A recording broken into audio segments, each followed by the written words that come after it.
My coworker reported me for something I didn't do. 2 years later, karma found her. The HR director slid a printed email across the table and asked me to read it. It was from my coworker Dana. 3 paragraphs, single-spaced, clinical. It accused me of falsifying client reports, taking credit for work I hadn't done, and, the one that made my stomach drop, creating a hostile work environment toward a junior employee. I had never read anything about myself that I recognized less, and sitting right outside that conference room, I later found out, was Dana herself. Waiting. To make sure it landed. My name is Jess Hartley. I'm a project manager at a mid-sized marketing agency in Charlotte, North Carolina. I'd been there 6 years when this happened. Long enough to know everyone's coffee order, long enough to have survived 2 rounds of layoffs, long enough to think I understood who my people were. Dana started about 18 months after me. She was sharp, fast-talking, great in client meetings, the kind of person who makes a strong first impression, and then, if you're paying attention, a slightly different second one. We were friendly, not close friendly, but work friendly. Lunch occasionally, venting about difficult clients, the usual. She sat 4 desks away from me in the open-plan office we all pretended to like. For most of those years, I genuinely thought we were fine. The first red flag came the year before everything unraveled. Our agency landed a big rebrand project. A regional healthcare company, substantial budget, the kind of account that gets people promoted. My manager, Keith, assigned it to me. I'd been quietly angling for it for months. I knew the client's previous work. I'd done the competitive research unprompted. I'd brought it up in 2 different strategy meetings. When the assignment came through, Dana congratulated me, warmly. She even brought over a coffee and said, "You deserve this one, Jess.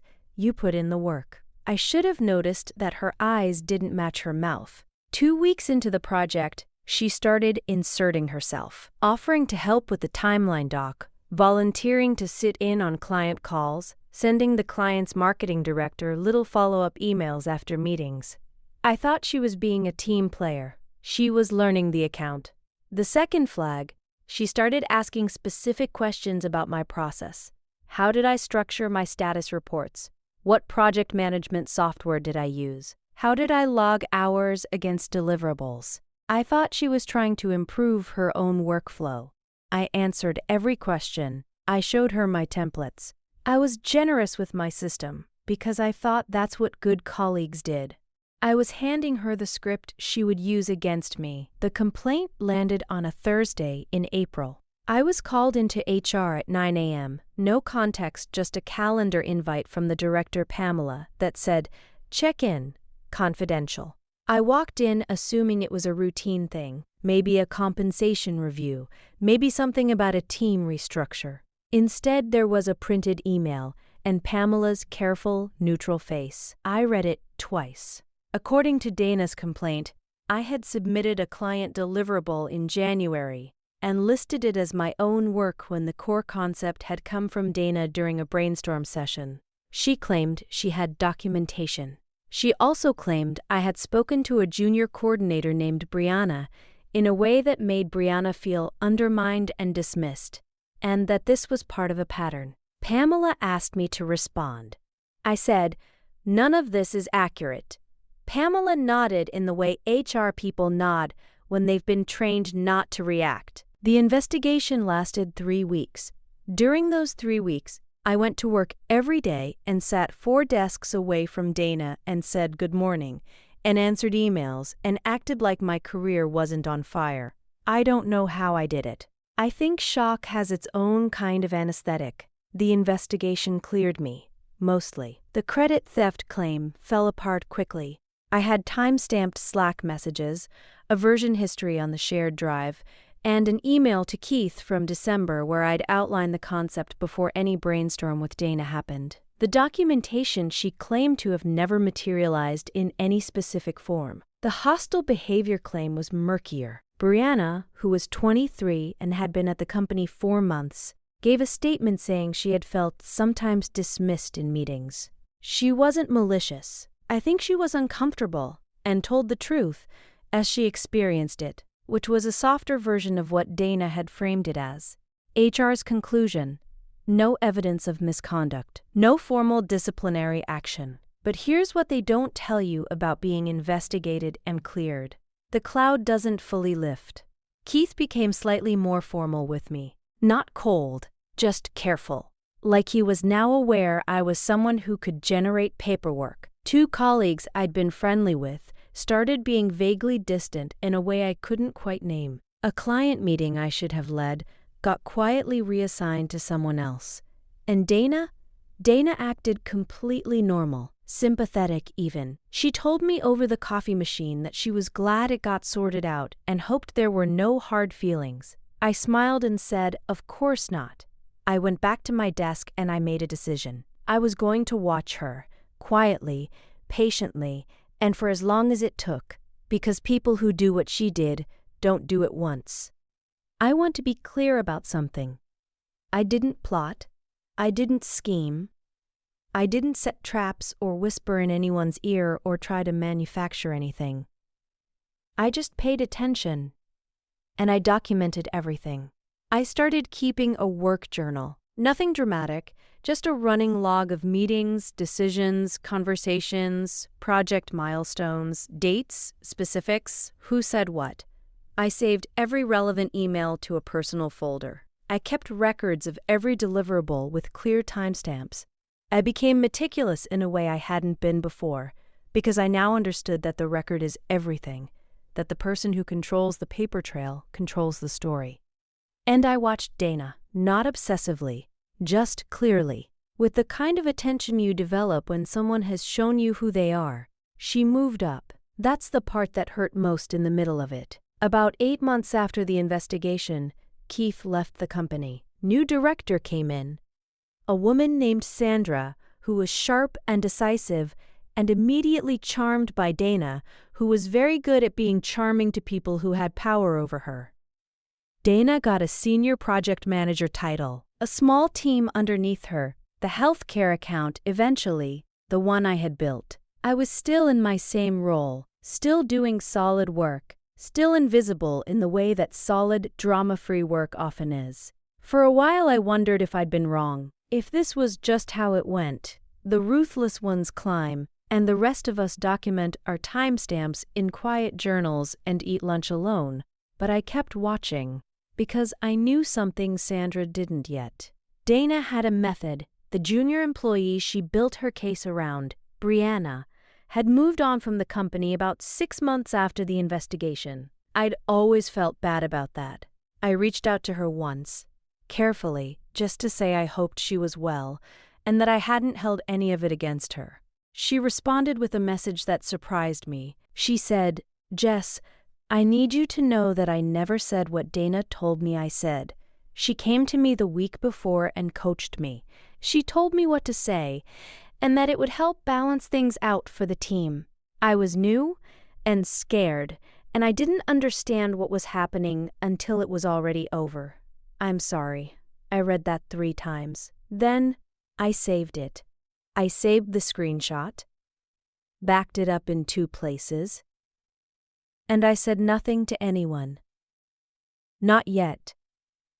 22 months after the original complaint, Dana made her move on someone else.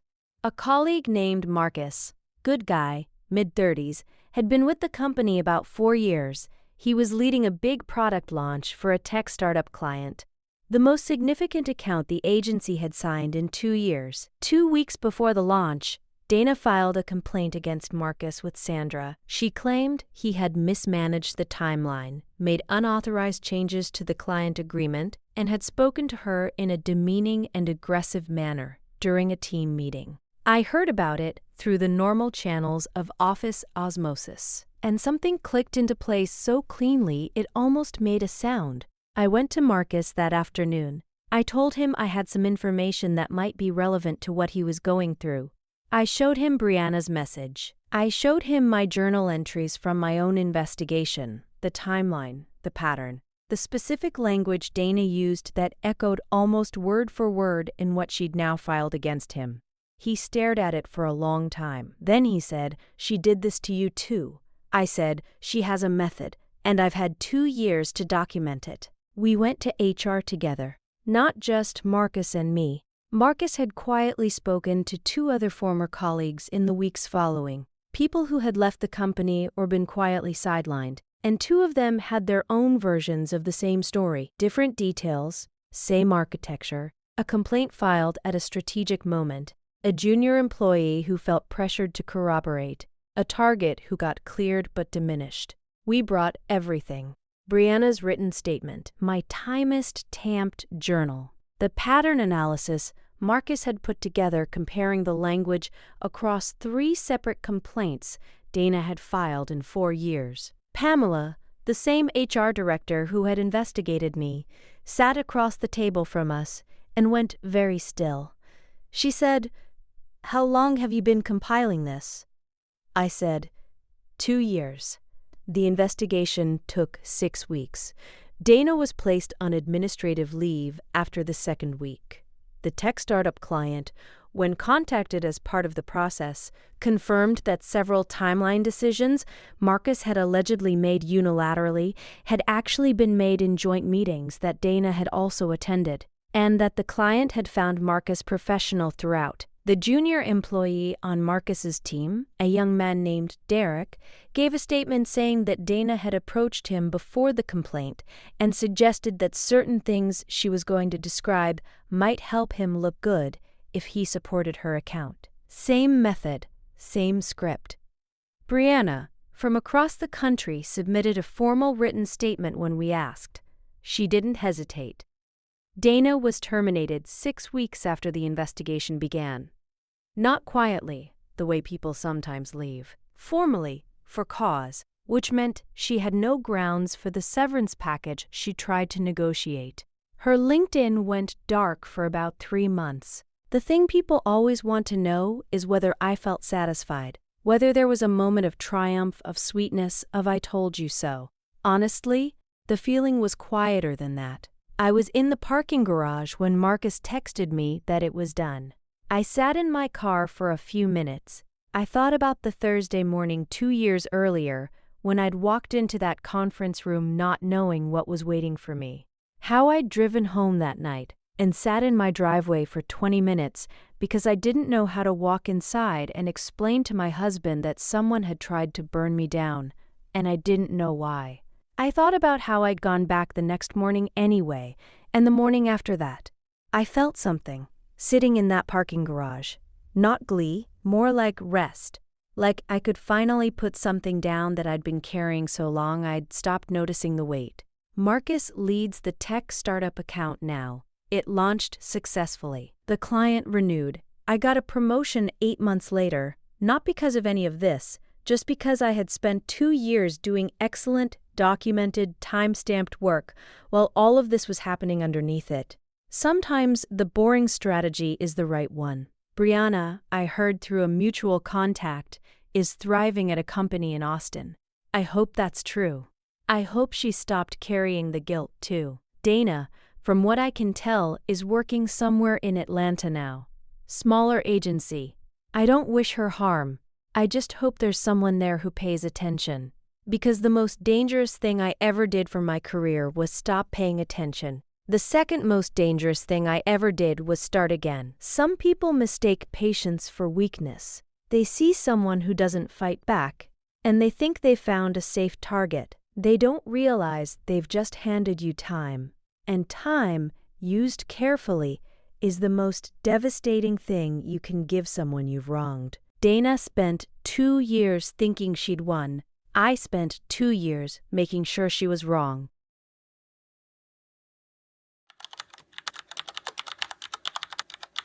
My father left everything to his secret daughter, and I found her. The lawyer read the will out in a beige office on a Wednesday afternoon, and when he got to the primary beneficiary, he paused for just half a second too long. The house, the investment accounts, the 1967 Mustang my father spent 11 years restoring in the garage, while I handed him tools and he called me his best helper. All of it went to a woman none of us had ever heard of. Not one of us. Not once. Not in 40 years. My name is Max. I'm 43. I work in engineering. And until the third Wednesday of November, I believed, with the specific confidence of someone who has never had reason to doubt, that I knew my father. His name was Frank. Retired electrician, terrible joke teller, unbelievable cook on Sunday mornings. Pancakes from scratch every single week for as long as I can remember. He had a laugh that started somewhere in his stomach and took a while to reach his face. He coached my soccer team when I was 9. Even though he knew nothing about soccer, he read every book I ever recommended to him, even the brutal ones, and he always called back within an hour. Always. He died in September, pancreatic cancer. 6 weeks from diagnosis to the end. Fast and savage in the way that disease tends to be. I held his hand when he went. I told him I loved him.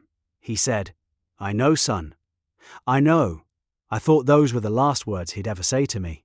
The will said more. There were 4 of us in that lawyer's office. Me, my brother, 2 years older, drove in that morning, still in his work boots. My mother, my parents had divorced years earlier but stayed civil, almost warm, and she came because my brother asked her to. And my father's younger sister, who was 71, and had brought a tin of cookies nobody touched.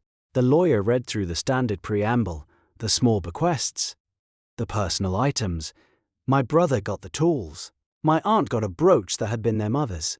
I got the books. All of them, floor-to-ceiling shelves of them, which were so perfectly my father that it almost made me smile right there in that office. Then the lawyer cleared his throat.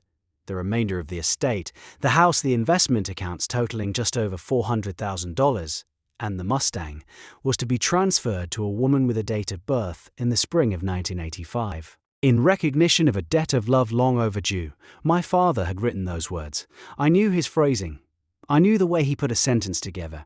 He had sat somewhere, alone, and chosen every single one of those words deliberately. My mother made a sound like she'd been quietly struck.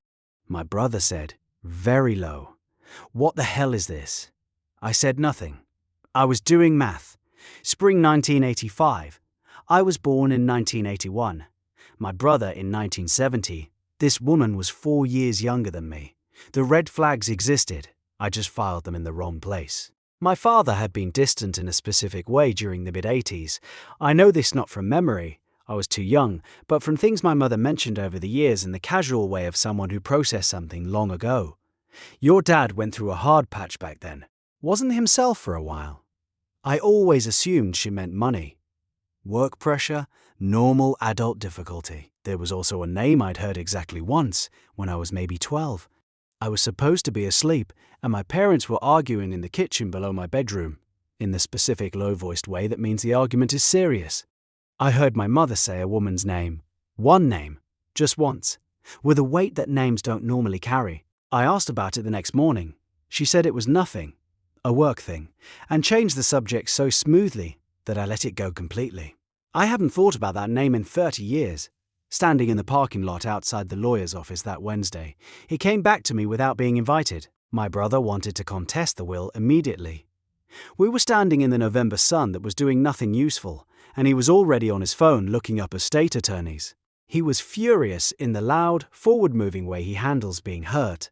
He converts pain into action, fills the space with motion so he doesn't have to feel what's underneath it. I understood. I just didn't agree. I told him to wait. He said, "Wait for what exactly? Some stranger gets everything Dad built, and we just stand here." I said, "I want to find her first. Before we do anything, I want to know who she is." But that phrase, "a debt of love long overdue," wouldn't let me go. My father was not careless with words. He wasn't careless with anything. If he'd written that sentence to a legal document, there was a reason behind it. I needed the reason before I could decide what to do with the anger. I found her in 11 days. Not because I'm some kind of investigator, because I'm an engineer. I'm methodical, I'm patient, and I had a name, a birth year, and enough time on my hands to be dangerous. I started with professional networks. There weren't many matches. One stood out immediately. A woman in her late 30s, works in the non-profit sector. The age lined up exactly. I stared at her profile photo for a long time. She had my father's jaw. That specific angular line, the way it squared slightly at the corners.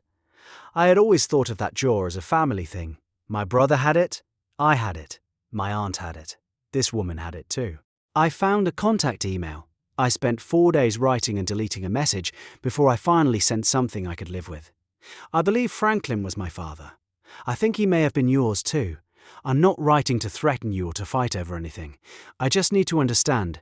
If you're willing to talk, I'd be grateful. I sent it at nearly midnight on a Thursday. She replied before 7 the next morning. I've been waiting for this message for 20 years. We talked on the phone for 3 hours that Friday. Her voice was low and careful at first, like someone approaching something that might startle. But within 20 minutes we had both settled into something that felt disorienting and how natural it was. Here is what she told me. Her mother had worked at an electrical contracting company in the mid-80s. My father was a foreman there. They had an affair. It lasted about a year. When her mother discovered she was pregnant, my father panicked. He ended things. He went home to his marriage, to his sons, to the version of his life he had built, and he told her mother he couldn't be involved. Her mother raised her alone. She moved cities when the girl was 2. She worked 2 jobs for most of her daughter's childhood. She was, by every account I heard, extraordinary. My father had found his daughter in 2019, 4 years before he died. He had hired someone to search, a quiet private search, the kind you commission when you've been carrying guilt for 3 decades and your doctor has started using words like legacy and time in the same sentence. He wrote her a letter, then another. Then they talked on the phone. Then he flew out alone to meet her in person at a restaurant near her apartment. He had done all of this without telling me, without telling my brother, without telling anyone except the lawyer who helped him rewrite the will. 4 years. He had known his daughter for 4 years and said nothing to his sons. I asked her if she had wanted him to tell us. She was quiet for a moment. Then she said, I asked him to, more than once. He kept saying he needed more time. He was afraid of how you'd react. Another pause. He was afraid you'd love him less. And there it was. The thing that finally cracked me open. On the phone, talking to this stranger who had my father's jaw and my father's way of pausing before she said something important, he was afraid I'd love him less. The man who read every book I recommended, who always called back within the hour, who stood in a garage for 11 years restoring a Mustang and let me hand him tools like it was the most important job in the world. He had been afraid of me. I called my brother that night, told him everything. Long silence, then he said, "She's real." I said, "She's real." And she sounds like him. The timing of her jokes, the way she stops before she answers. I heard it twice in 3 hours. Another silence, shorter. "What do you want to do?" he asked. I said, "I think we let the will stand." I could hear him working through it in that forward-moving way of his, processing out loud in the silence. Finally, "Yeah, okay." 2 words, but I knew my brother. That was everything. I want to be honest about what still hurts, because it would be dishonest to wrap this neatly. I'm angry at my father. I've allowed myself to be angry at the real him, not the softened, grief-smooth version, but the actual man who made an actual choice. He had 4 years of phone calls and dinners and flights to see her, and instead of using that time to bring his family together, he used it to build something else, in secret. Again. She lost more than I did. She lost 34 years of him. She got 4. She deserved more, and he knew it, which is exactly why the will says what it says. The house, the money, the Mustang. I've made peace with that. My father carried a debt he could never fully repay, and he tried to repay it the only way he had left. I understand it even when it stings. What I've struggled to forgive is the pattern, the secrecy, again, right up until the end. He wrote a will that would blow up our understanding of him after he was gone, rather than sitting at a table while he was still alive and saying the words out loud.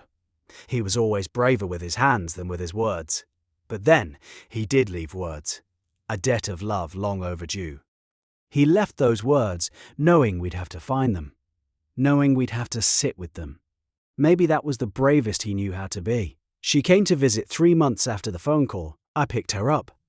She had a rolling bag and a canvas tote, and those eyes, not my father's exact eyes, but the same quality behind them. The same habit of watching before speaking. We stood there in that particular awkward silence, and then she said, "You have his nose." And I said, "You have his jaw."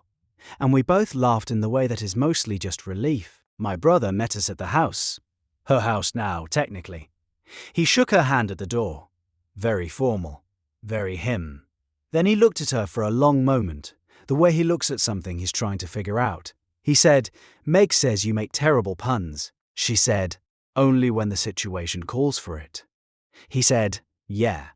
That's a family thing, unfortunately. Welcome, I guess." Not graceful, but real. The Mustang is still in the garage. She hasn't moved it. When I asked what she planned to do with it, she said it felt wrong to decide before she understood it. I told her what it meant. 11 years of weekends. Grease and classic rock on an old radio, a kid handing up socket wrenches feeling like he was part of something that mattered. She listened to the whole thing without interrupting. Then she said, "Will you teach me, the car, what he was doing?" What everything is called, I thought about my father in that garage, his patience. The way he explained things like the knowing was just as important as the doing. I said yes. We spent the next afternoon in there with the doors open and the winter sun coming in sideways. I pointed at things and named them. She asked good questions. She didn't pretend to know things she didn't know, which is a rarer quality than people realize. And somewhere in the middle of it, standing over the engine of a car my father spent 11 years loving, I understood something he probably understood too late. The debt doesn't disappear, you just decide whether to keep carrying it alone or start carrying it together. My father left me a library, he left her a house. But the truest thing he left us was each other, and I'm still figuring out how I feel about that. But I'm figuring it out with my sister.